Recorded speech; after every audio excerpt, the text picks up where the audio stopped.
When How You Like That dropped, I was really disappointed. The song sounded exactly like the song you'd expect from Blackpink, and thus I was hesitant to check out their full album. But this is good stuff. On the 2nd of October 2020, Blackpink released their first full album. There are 8 tracks on this album, which they have appropriately kind of named the album. Because, and I'm only guessing here, the fans kept asking for a full album. Blackpink has been a group for 6 years, and in all that time, they haven't released a full album. But now, when they finally did, they called it the album, as if to say to the fans, you wanted an album? Here, take the album.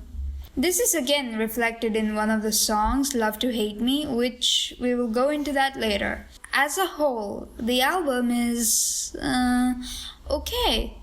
Mostly because the first 4 songs are not that impressive. But then there are the last 4 songs, which are easily my favorites in the album and also the entirety of Blackpink's career. Another thing that I noticed is that a lot of songs in this album are mostly, if not completely, in English.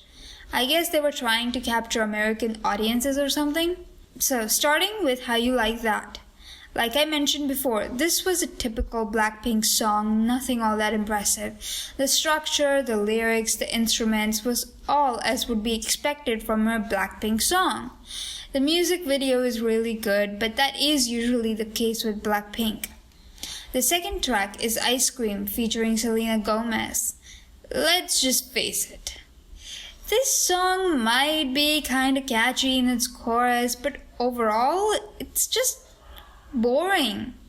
The video was just, it was. This is all I can say.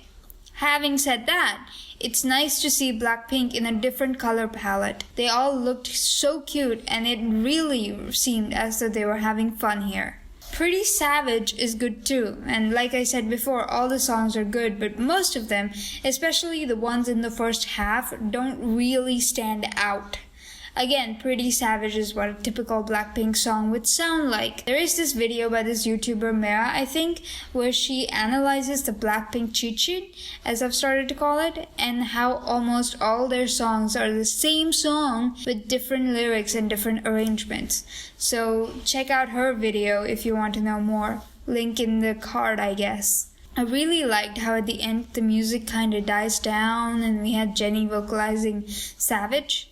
Love that shit. The next song on the album was Betchuana, which featured Cardi B. Somehow, the songs with the American features were the ones that didn't really impress. Having said that, this song has a confidence about it that I really can't explain. So out of the first 4, if I had to say, the best song is Pretty Savage, followed by the others in no particular order. The next track that we have is Lovesick Girls. This is easily my favorite song on this album, and it's not just about the music video, which was another level.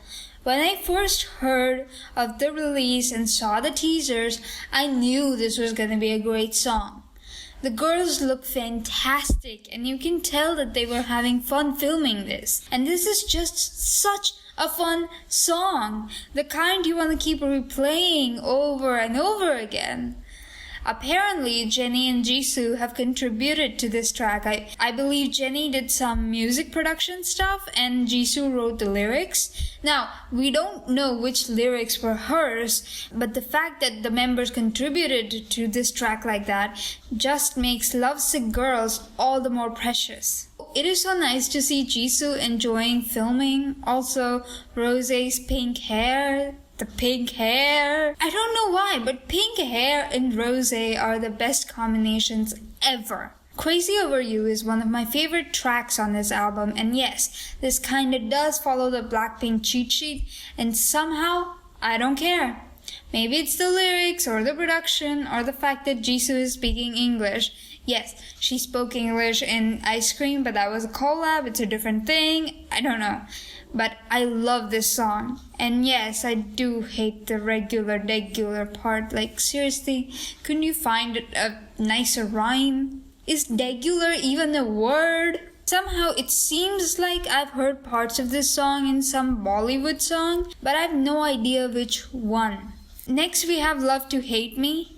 This is my second favorite track of this album. Not only is it a fun song in its musical production, but the lyrics are good too. In the pre-chorus when Jisoo sings negative days, negative nights, could be about how the media has been criticizing every single one of them, whether it be Jennie and her pop diva image, or Lisa being bullied for not being Korean, or Jisoo with people saying that she can't dance. They've all faced negative shit from the media and their fans.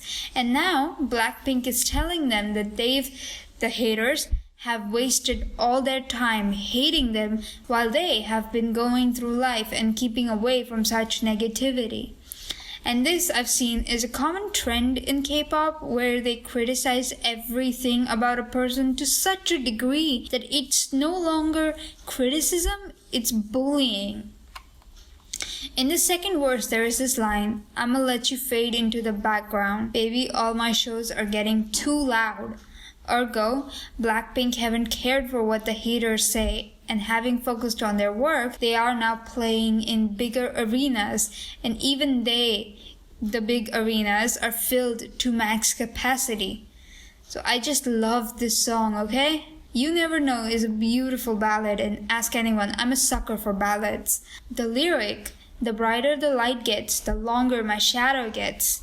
It could be about the stage lights and or big fame is equal to more haters, more people to talk garbage about them without even knowing who they are. It's followed by the question, can I look back when it's too bright? That could be about them wondering if they could recapture their innocence, kinda, after being the victims of such vitriolic hate. To me, it almost sounds like they were talking to their past selves. I don't know why.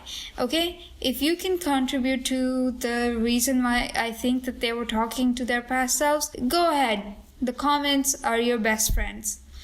I think the reason I prefer the last 4 songs to the first 4 is lyrical ingenuity. Their lyrics are no longer made up of complete cliches. All I can say is I hope that the members continue to contribute to music writing and production. So that is my analysis and review of the album by Blackpink.